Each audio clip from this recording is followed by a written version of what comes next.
अरिया मावा की डलिया बैठल चिड़ैया बोले हो राजू घरवा सजना अइहे हो राजू घरवा सजना अइहे हो सभावा बैठल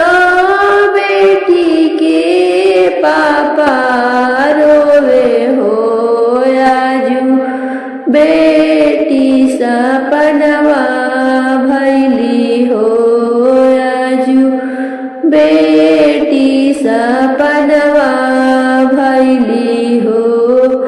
सभावा बैठल बेटी के चाचा रोवे हो राजू बचिया सपनवा भैली हो राजू धियावा सपनवा भैली हो चुप रहो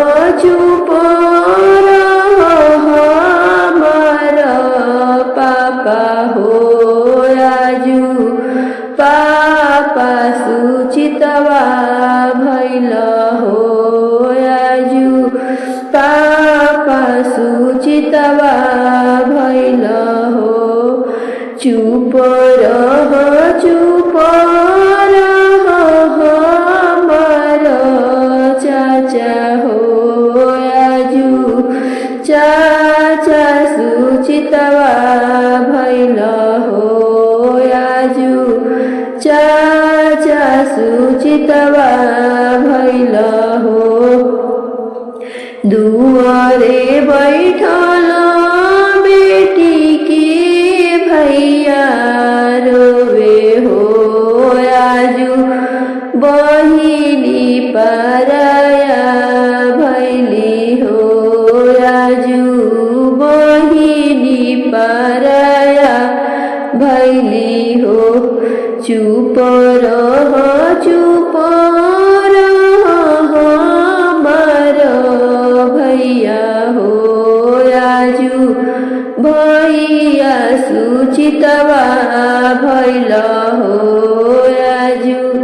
भैया सुचितवा भैल हो अरिया मावा की डलिया बैठल चिड़ैया बोले हो राजू घरवा सजना अइहे हो राजू घरवा सजना